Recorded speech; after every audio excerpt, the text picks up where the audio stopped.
There are a few common mistakes people make when it comes down to Bitcoin. A lot of people make errors with regard to their investments in Bitcoin, and it results in them losing a lot of money. So these are some ideas that you should take in order to not lose money. Number one is very important, is the issue of cold storage. If you do decide to store your crypto off an exchange, it's really important that you really are confident you're able to do so and you won't lose the device that has your crypto. I mean, let's remember there are stories of people who had millions of dollars on their hard drive and somehow it ended up in a dumpster, and they even begged the landfill to go there and to pick up their hard drive, and they won't let them. So don't be a person who says, I'm not gonna be one of those people who has all my money on exchange, I'm gonna keep it cold storage. And then you do that, and then maybe maybe for whatever reason there's an issue and you're not able to retrieve it. So if you do decide to go with cold storage, make sure that you are really good at keeping something like that secure, because if not, you're out of luck.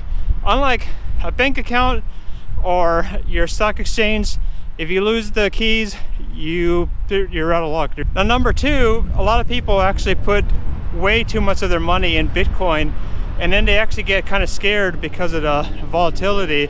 So I would say that for the average person, don't put more than a certain percentage of your money or your assets into Bitcoin, because you probably are not going to feel comfortable with the level of volatility that exists with Bitcoin. Some people become far too invested in it, and then what do? They will be looking at the price of Bitcoin 24 hours a day and literally drive themselves crazy. So I think that you need to have a maximum that you have in mind and think about if you're going to be comfortable with that. Now, it's hard to know in advance how comfortable you will be with that amount, because until you see the amount go up or down, you're not going to really know how you generally feel. But generally speaking, some experts, now I'm not saying me, but some experts say that you should only put up to 5% of your money into crypto just to diversify your assets.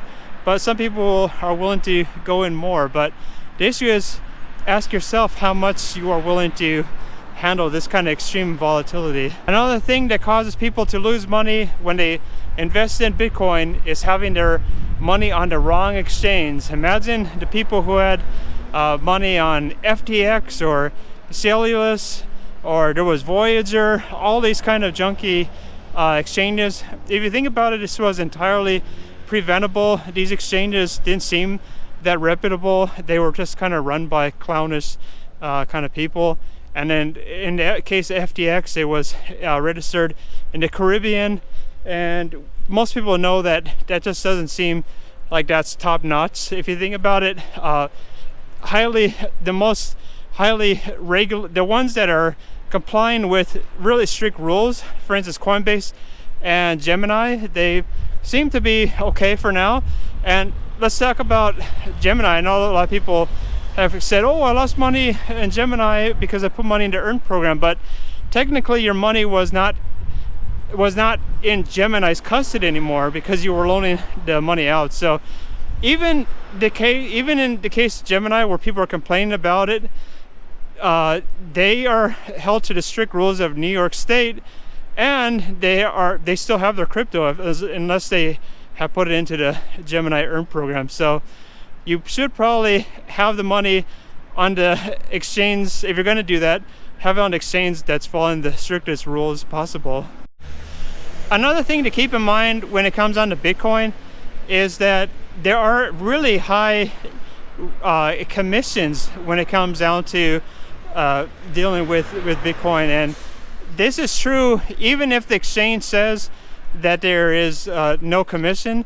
There is really pretty extreme spreads. So Bitcoin is not the kind of thing that I think most people want to trade day to day because of the extreme commission and fees compared to stocks. So people who really want to day trade this, I think that the amount of fees that are involved in it are really quite high. So I think that's really important.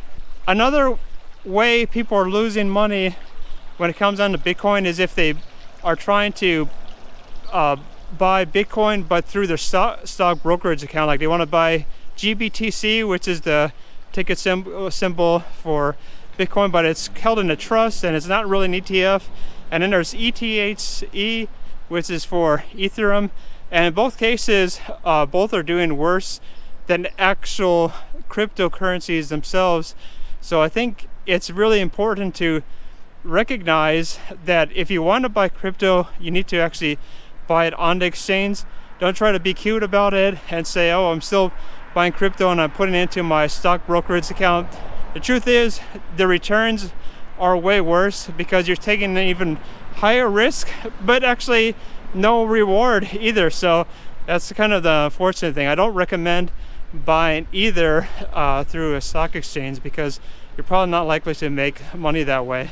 Another mistake people make with regard to crypto, which may not exist so much in the future, is lending out their crypto. As we learned with FTX and Celsius and BlockFi and all these kinds of gimmicky things where you can make 6% or 10%, but then you had a risk of losing 100%.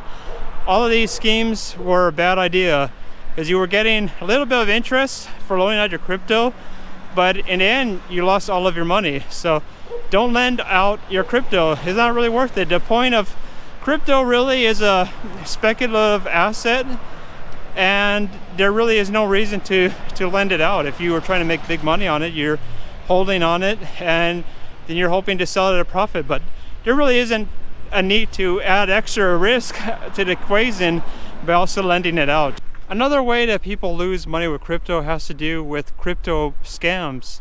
Now, a lot of these are people who start romance scams. They pretend to be really great crypto investors, and they say, oh, I can help you invest crypto, and maybe they might show you something that's misleading, and maybe they'll show you can put your money on this exchange and it's really good, and then for a while you can even take your money out to prove that it's legitimate.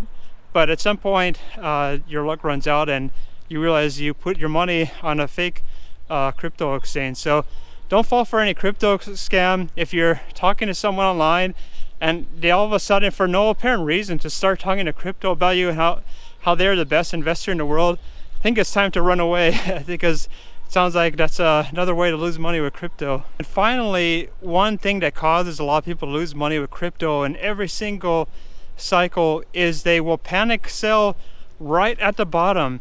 The truth is, when it comes down to crypto, you have to be a much more rational and speculative trader. You have to kind of anticipate when the top has been reached, and I did that in 2022. In the early part of the year, I sold my crypto and have not been buying back. But I do believe that at some point in time there will be a lot of people selling all of their crypto right at the bottom when there is a serious economic crisis.